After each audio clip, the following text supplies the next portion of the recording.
Continuem. Fa unes setmanes va aparèixer en premsa la notícia s'estudia la viabilitat d'un projecte per al camí Canals-Ayacor. En la notícia es parla del compromís del diputat en estudiar el projecte. Volíem saber en què es concreta exactament el projecte que s'està estudiant i quines són les opcions que es van posar damunt de la taula en la reunió amb el diputat, així com les possibilitats que hi ha de que el projecte tiri endavant.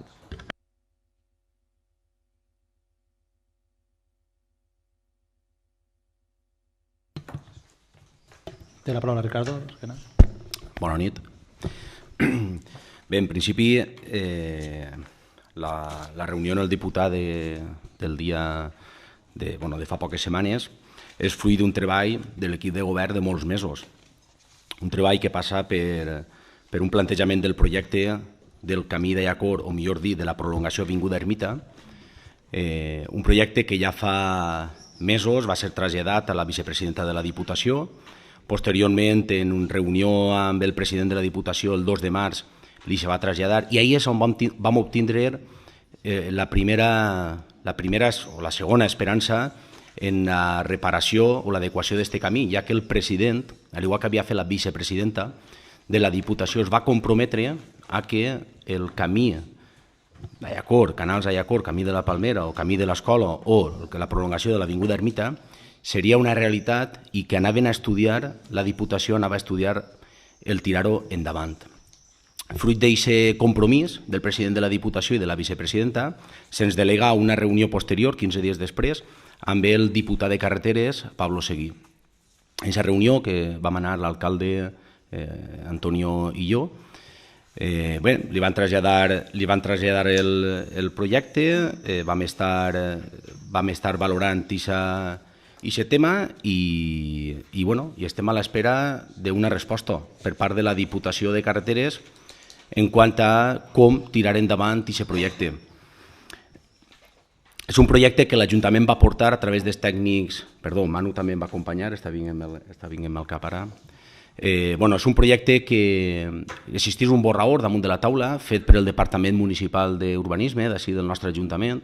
És un projecte en el que al final, per concretar-me el que m'estàs preguntant, el que els han demanat ha sigut que agarren el carrer Ermita i el prolonguen seguint el Pla General d'Ordenació Urbana fins a arribar al barri de Mirabolvens o les escoles del Vicent Rius i des d'allí continuaria i enllaçaria tot per el mateix vial recte completament fins a l'entrada d'Ayacor.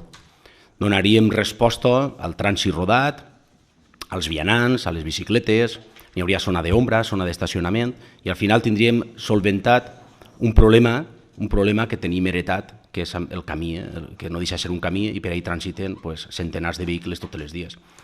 I aquesta és la proposta que vam dur damunt de la taula. Hi havia un preu aproximat de projecte, heu de tindre en compte que tot això són esborranys, per tant les xifres poden pujar i baixar, fluctuen molt en aquest tipus de projectes, però la xifra en la que estava valorada rondava els 2 milions d'euros.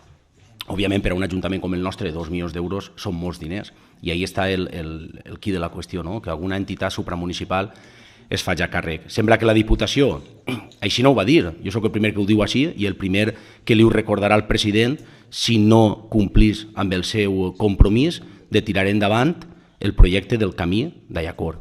Ara en quina situació estem en concret? Crec que era l'última pregunta que em fes. En quina situació?